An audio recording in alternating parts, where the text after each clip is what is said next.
Hi guys, so I've bought another watercolor set. Surprise, surprise! You're as shocked as I am sure. But in my defense, this watercolor set is actually completely different from anything I've ever known. Let me tell you why. Okay, so this is the Kuretake Gansai Tambi Art Nouveau edition. Over the past months, you've probably seen a couple of reviews on these, but I figured I would give you the noob, beginner watercolor artist or hobbyist perspective on them. Plus, you know what? I've been drooling over them for quite a while now, and I'm very, very happy I found them lying around at my local art shop. For this particular set, I paid 36 euros, which is a really low price to pay for good quality watercolors such as these. These are also my very first pastel watercolor set. This means these will probably be more opaque than my regular ones because they contain white paint for the pastel effect. And none of the 24 colors I have here are featured in my original Kuretake Gansai Tambi set. Do you remember this one? The one I reviewed on my first ever watercolor video for you guys? You can check that one out later on, but it is a little bit rough, not gonna lie. So, a lot of people, watercolor artists and reviewers don't really like Kuretake Gansai Tambi paints because they are just quite different from your regular Western watercolors, and the fact that over the last year or so the paints changed, so they're no longer vegan or as light fast as they used to be, hasn't really helped with their case either. But this new set may just be what they needed to redeem themselves.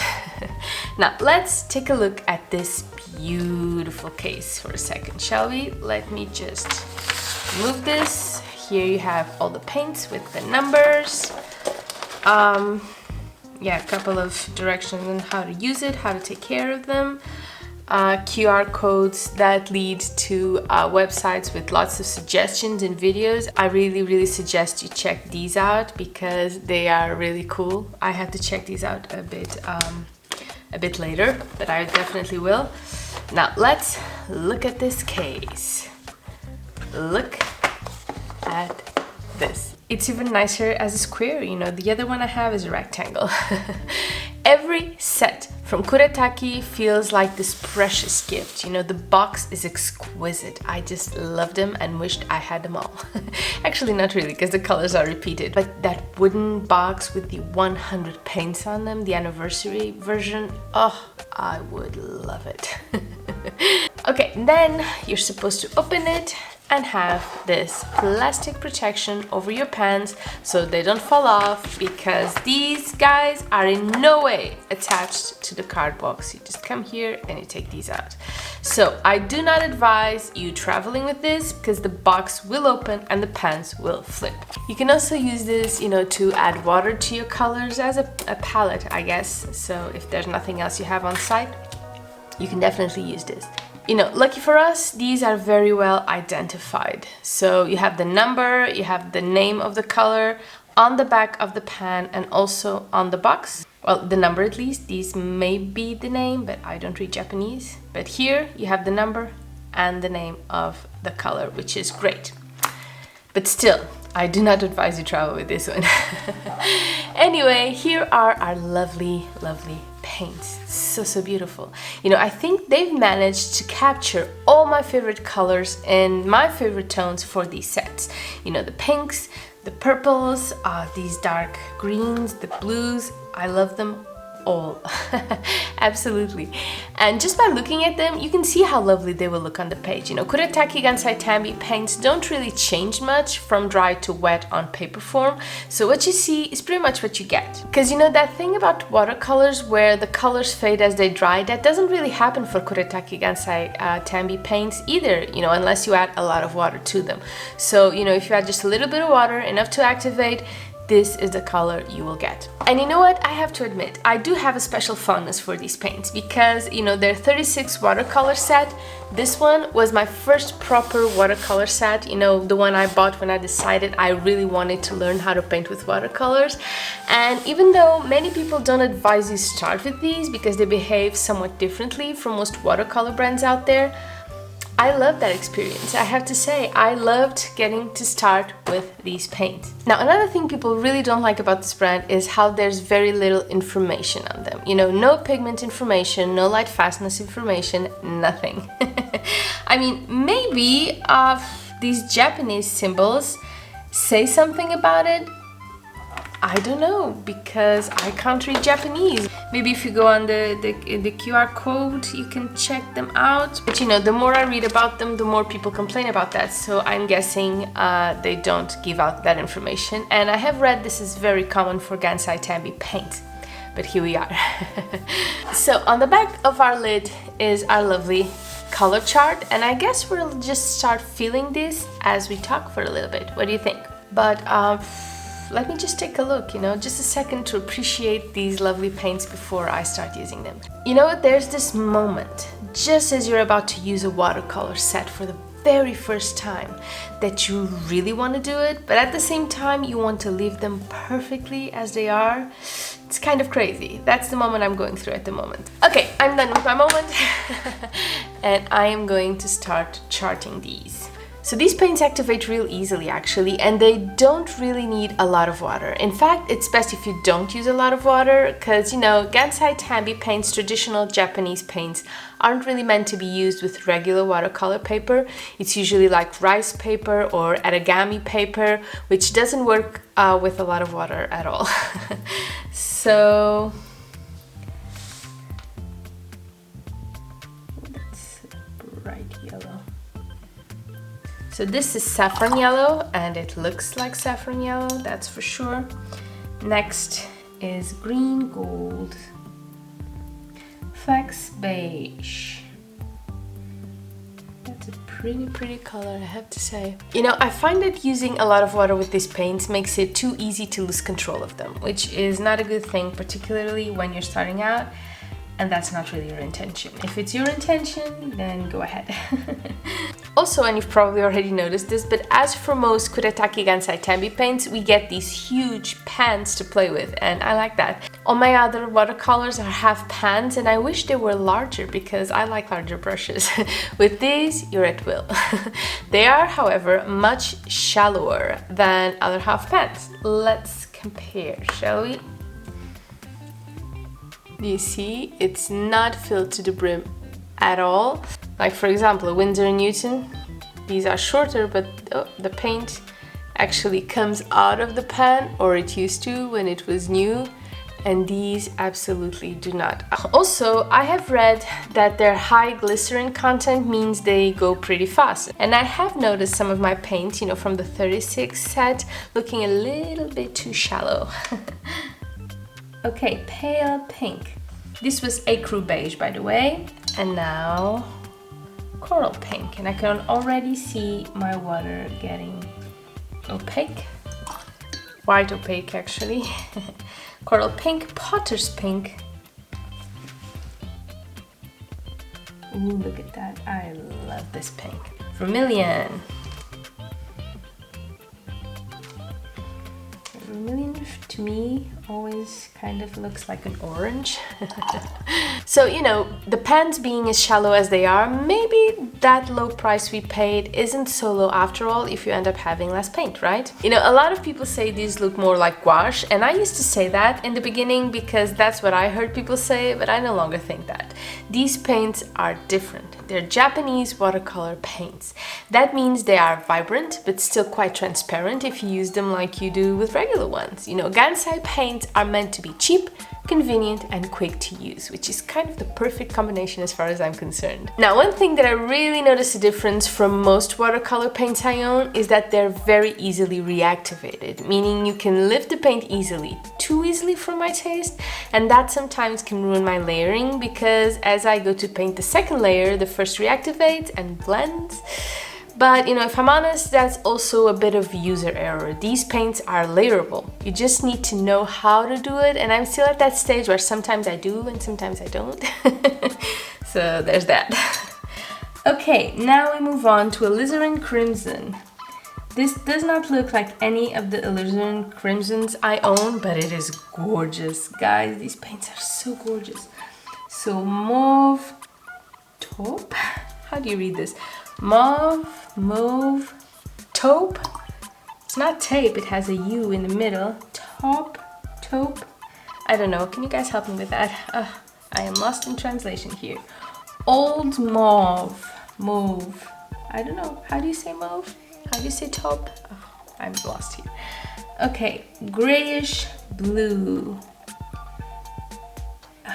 Yeah, this isn't going to work very well because, you know, the paper that I am swatching on isn't watercolor paper, so it's not going to have a very good effect. I can see that already on the ones that are drying. But once I swatch in watercolor paper, we will be able to see a little bit better how they work, you know, get a little bit more information. But anyway, cobalt, turquoise, light, pretty blue. This one's gorgeous too, by the way. I love grayish blues, like indigos and stuff like that. My 36 set has an indigo. Ooh, so cute.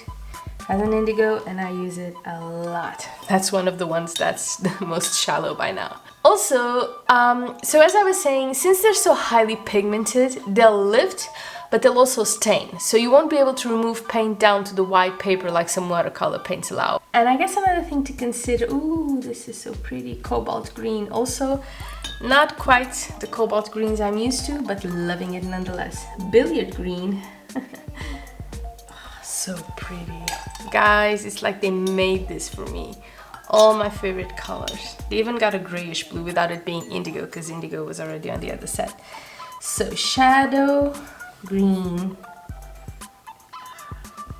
Okay, I love gray blues and now I love gray greens. Pea green. Yeah, it does look like pea green. Ivy green. You know, the truth is, for a beginner, without a lot of technique, without a lot of knowledge, it really is about how cute the colors are or how much they fit the kind of things you like to paint. So green, gray, it's not as much about the technique or the quality. We just want good paints that don't hurt.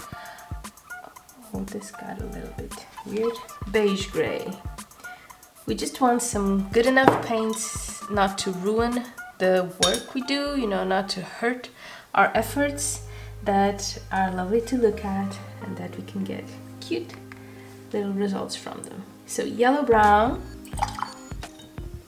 Mars brown, this looks really promising, kind of a rust, yeah, I like it, a rust orange, and last but not least, Venetian red.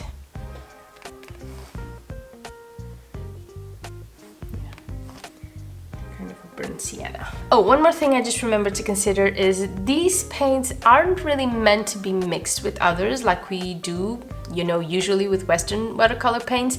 I mean, you can do it. I've done it successfully, you know, a lot of times, but it gets muddy really easily with some colors. You have to know which colors you can mix and which you can't, I guess. I guess that's the best way to put it. So maybe that's why they offer, you know, these big sets filled with colors, so you won't have to mix them. And for me, that's not a problem because I prefer having options over mixing any day. You know, I'm just lazy like that. Also, they work somewhat better as wet on dry than in wet on wet. You won't see the big blooms or that bleeding effect you usually get from Western watercolors. They just don't flow as easily, which is actually a good thing when you're just starting out because these give you more control over your paints. Now, another big turnoff for a lot of people is how Kuretake Gansai Tambi paints will sometimes leave like a shiny surface on your paintings. These, probably because they're pastels, don't seem to be doing that, which is great news because I don't like that effect at all. Actually, you know what? Let's see if I can show you what I mean. Yeah, let's see if I can explain. Do you see, okay, do you see this tree over here? This blue indigo tree? Check out the trunk. Do you see? Can I? Oh, let's see if I can show you a little bit better. Do you see the shine it has? It's kind of glossy. It's not a very good thing to have on watercolors. I personally don't like it, but it does happen with these paints sometimes. It's like they get this glossy finish that isn't very nice in my opinion. Okay guys, we are done with our swatching and here is our lid. As you can see, something is going on with this color over here. It's not really dried yet, but you know, the same thing with the pan. Let me see if I can get it off without getting my fingers on it. It's weird, it's funky, don't know what's going on. Just gonna wait for it to dry and see what we have. Also, my swatch sheet, which is a big mess. So, oops. So this row was supposed to be here. I got all sorts of names mixed, so it's a mess. I'll have to redo it, but you know, for the sake of these colors, look, guys, look how transparent most of these are. They are not as opaque as you'd expect from Pastel Watercolors, which is a really pleasant surprise. You know, aside from like these two, this one, kind of, most of them you can clearly see the black line, which is perfect. You know, for me, watercolors really should be as transparent as they can possibly be. I cannot wait to paint with these beautiful transparent colors, which is exactly what we are going to do next. So next step is to paint with these beauties, and I have got my line art right here. It's a tiny little astronaut. Okay, so this is Winsor & Newton paper, you know, the one with 25% cotton that I reviewed for you guys for the last video. And now we are going to start painting.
Okay guys, we're done and this is what we've got. I'm in love with these colors. I'm only sorry I didn't get to use all of them. I just wanted to make something really, really simple so that you could see the overall effect and how lovely they can be. I really, really do love these paints. They're just a joy to paint with and I highly recommend them. But this is a set meant for someone who already owns other watercolor sets and wants to try something different. This isn't a starter set, you know, there aren't any basic colors or anything like that, but it is a very nice addition to anyone's collection. I am very happy I got this set and I'm pretty sure I will be having a lot of fun with it. Thank you for doing this with me and I will see you really, really soon. Bye bye!